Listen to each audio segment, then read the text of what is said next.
Ça, cette moumoute-là, là, vraiment, j'ai de la misère avec. Je pense qu'il faut que j'aille voir Manon, penses-tu? Manon qui? Ma coiffeuse. Parce que je peux pas me faire coiffer ici. C'est réservé à LCN. Mais regarde-moi, quoi, t'en l'air de même. Mais... Tu te maquilles pas pour venir en onde? Ben non. J'enlève-tu ma tuque pour la chronique? Envoie donc. On va être deux échevelés. Envoie donc. Fais-moi plaisir. C'est là, une fois pour ceux qui sois pensent solidaire. Ceux qui pensent que j'ai pas de cheveux. Ben oui, ce serait peut-être mieux de ne pas en avoir, Marc, là, tu sais. C'est méchant. T'as comme un mohawk. Non, enlève, laisse ça de même. Non, ça n'arrivera pas. Ça n'arrivera pas. On va faire des captures d'écran. Bon, à part ça, tout va bien? Tout va extrêmement bien. En dehors de la criminalité. Mais la criminalité, ça nous remet tout le temps le nez dedans. Ouais. Je veux juste te parler de celle-là. En fait, c'est un texte de mon collègue Jonathan Tremblay qui va sortir dans quelques minutes. Il m'a laissé t'en parler. C'est gentil. Écoute bien celle-là. Bobby Polak, 2020. Condamné à un petit 6 mois de détention pour une histoire de violence conjugale. 6 mois. Fait 2 tiers de sa peine. Libéré au bout de 4 mois. Bobby Polak, il aime pas ça se faire laisser. Hein? En avril 2024, il est encore condamné dans une histoire de violence conjugale, condamné à 22 mois d'emprisonnement parce que il a pourri la vie de son ex pendant des semaines, cognait chez elle. Son ex l'avait... Une autre ou la même? Ben non, une autre. Tu sais bien, une autre, ben oui. Okay. Parce que ça, c'est son pattern. Il allait chez elle, il l'appelait à répétition, tu sais, puis c'était intense. Puis pendant les procédures judiciaires, on l'a remis en liberté. On lui a mis un bracelet à Bobby. OK. Bobby a trafiqué son bracelet. Et à un moment donné, la victime est chez elle, elle sort de sa chambre, il est là. Chez elle. Dans la maison. Alors, la victime, elle panique complètement. Elle sort de la maison, elle va se réfugier chez un voisin, elle appelle les policiers. Alors, Bobby Polak, 22 mois d'emprisonnement. À l'époque, la victime trouvait que 22 mois, c'était une peine bonbon et elle était tellement convaincue qu'elle allait recommencer à sa sortie de prison qu'elle a tout vendu ce qu'elle avait, a tout mis ses petits dans une valise, a pris un aller simple pour l'Europe et ciao bye tout le monde. C'est vrai. Et même, on avait écrit un article à l'époque, elle avait demandé aux journalistes d'attendre que son avion ait décollé avant de publier l'article. Imagine la peur que vivait cette femme. Ouais. Et je te rappelle, elle trouvait que c'était une sentence bonbon parce qu'elle avait dit, ce gars-là va recommencer. Ben devine quoi, Benoît? Mon collègue Jonathan Tremblay va sortir la nouvelle dans les prochaines minutes dans le Journal de Montréal. Bobby Polak, qui aurait récidivé. Bon. Qui vient d'être accusé de voie de fait par étranglement dans un contexte conjugal, d'harcèlement criminel. Là, fait 3 fois dans les dernières années qu'il fait vivre l'enfer à des ex-conjoints.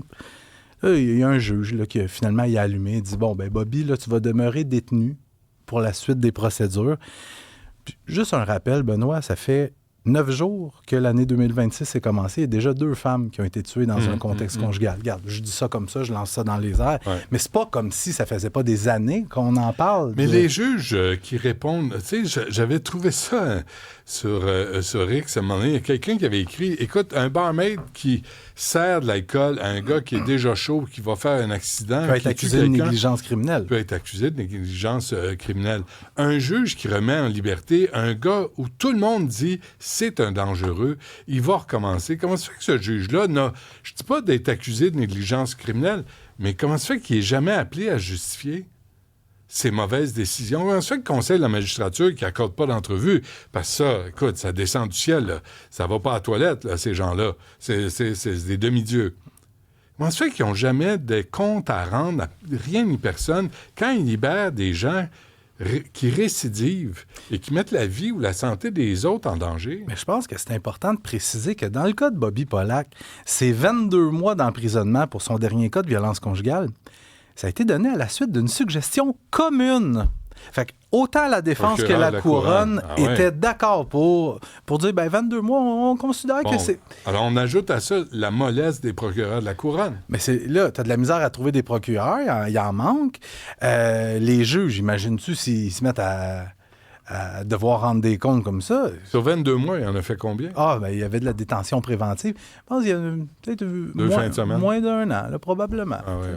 Parce que détention préventive compte pour... Chaque jour passé en détention préventive compte pour 1 journée et demie. Ce gars-là risque de tuer une femme? Peut-être.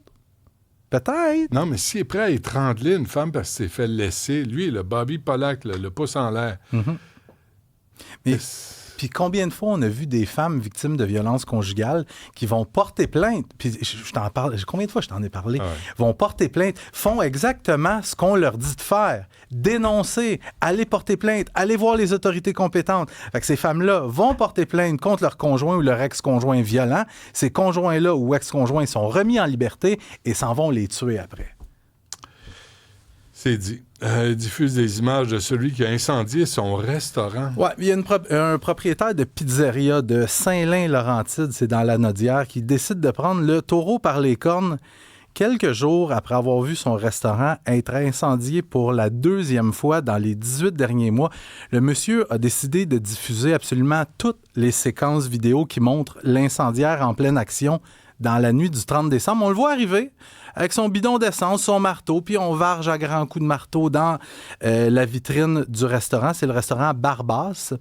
Fait qu'il entre à l'intérieur et là, il se met à déverser de l'essence absolument partout dans le restaurant. Et Benoît, c'est dans les cuisines que ça s'est gâté un petit peu parce que lui, il va répandre l'essence dans les cuisines. Notre champion, que je semble voir un jeune homme là, sur les images. Il n'est pas au courant que les cuisinières ont toujours une petite flamme qui brûle. On appelle ça une veilleuse. Ben oui. Et à un moment donné... Quand c'est au gaz. Oui, on va le voir là, ouais, quand c'est au gaz. Et à un moment donné, lui est en train de verser l'essence, puis il s'y attend pas, puis ouf! Ah ben...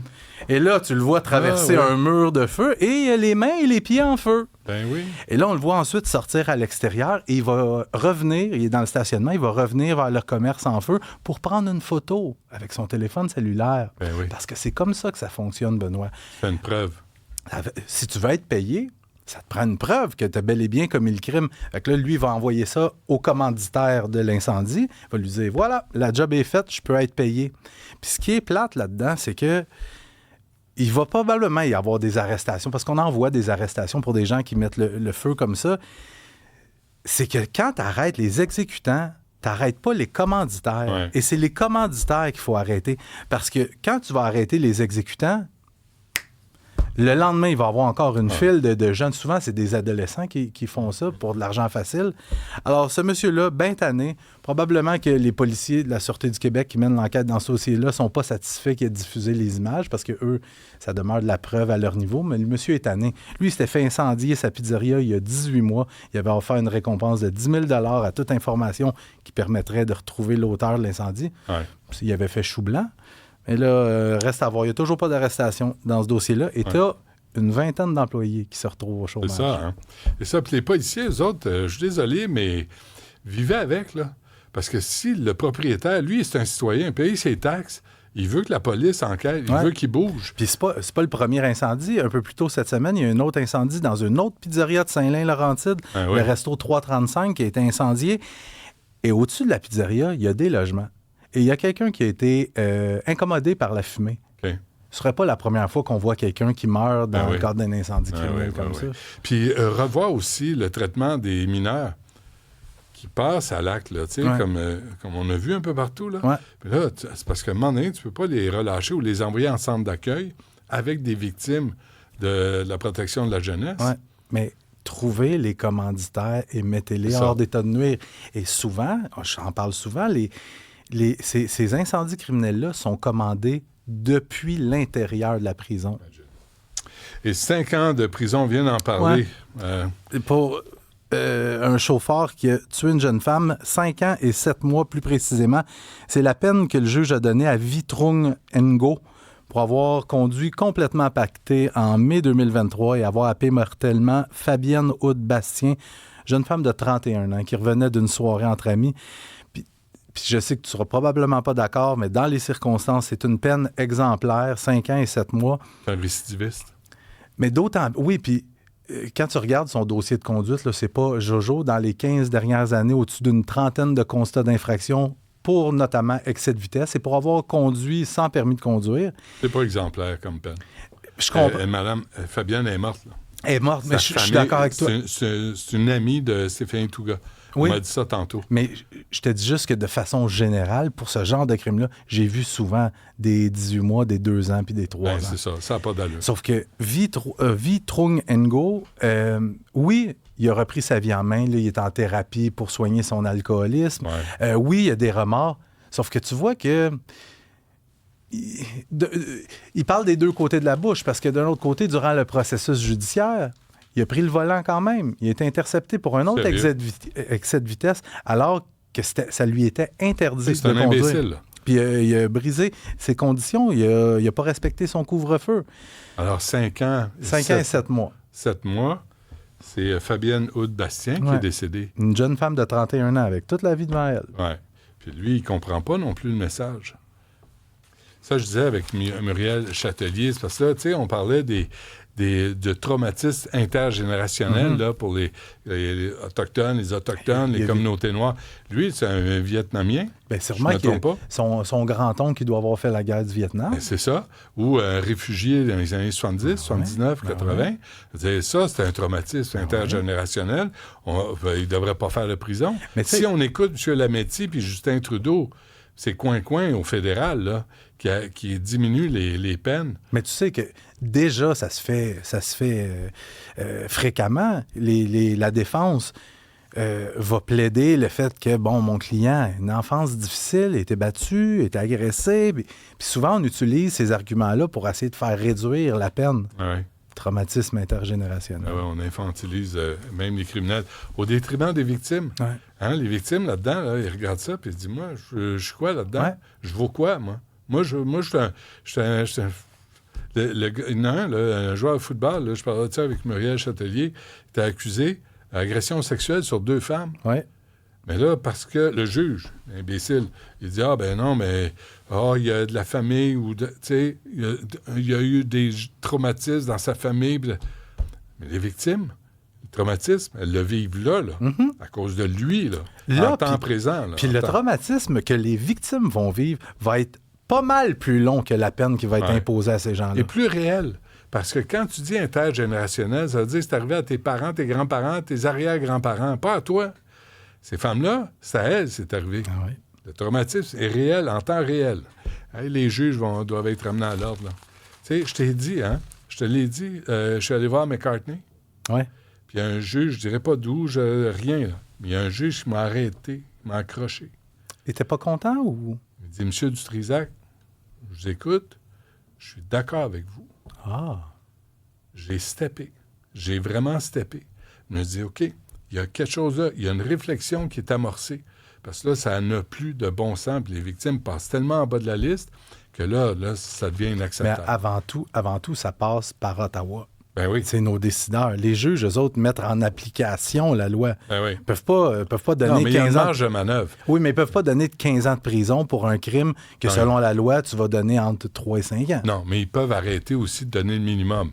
Puis ils peuvent arrêter de donner les sentences à la maison. Ouais. Ils peuvent arrêter aussi de jouer aux pleureuses puis faire leur job de juge. Fait que les juges sont d'accord avec toi, quand même. Non, il y en a un qui m'a dit ça. Moi, je me dis, OK, il y a une réflexion à faire, puis elle doit être faite. Monsieur Delan, bonne fin de semaine. Tu passes un bon week-end, toi aussi. Je vais essayer de faire ça. C'est un ordre. Puis, d'accord, oui, chef. Puis à lundi. Salut.